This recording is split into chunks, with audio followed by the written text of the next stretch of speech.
This one is Mrs. Hen Goes to Market, copyright 1959.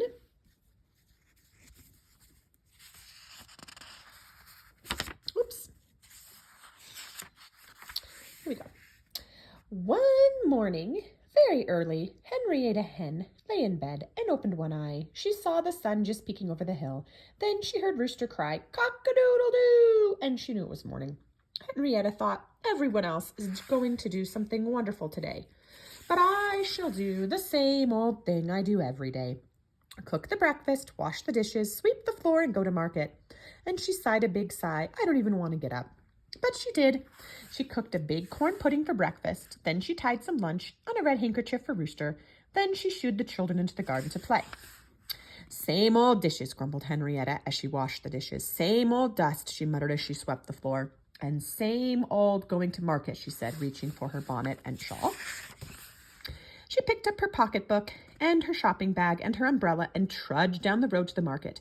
And there she bought some beautiful red apples for apple pie. On the way home, Henrietta was still grumbling. Nothing ever happens to me, when a raindrop splashed on her nose. And the wind started to blow, and there overhead was a big black cloud. Henrietta opened her umbrella right away because she didn't like to get wet.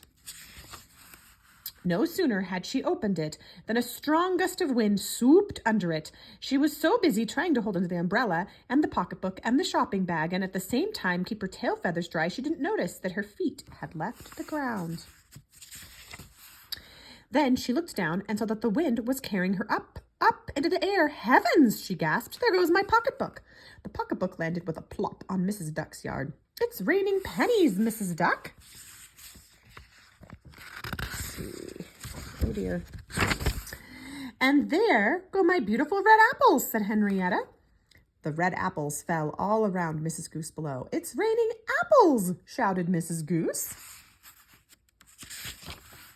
Meanwhile, Henrietta was being lifted higher and higher into the sky, but she was getting used to it. She even decided that it was fun to ride along in the wind. She was just thinking about enjoying the sights when, swoosh, her umbrella blew inside out.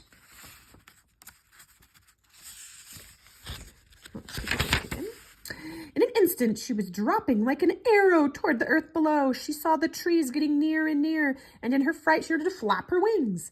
And then she noticed that she wasn't falling anymore, and she flapped her wings all the harder. I'm flying, she cried. I'm a bird. Oh, this is wonderful. I shall fly and fly all over town. And she did. She flew over the apple orchard and over the river and over the cabbage patch, and she missed the church steeple. Things look different from up here, she thought. After a while, her wings began to get tired, and she began to think about her home. Henrietta's children were still playing in the garden when her shadow crossed the grass, and they all looked up. It's a hawk, cried one. It's an eagle, cried another. It's Mama, cried the third. Henrietta landed in the pansy bed. Her feathers were all ruffled, and her shawl was all twisted, and her bonnet was hanging around her neck. But there was a happy look on her face.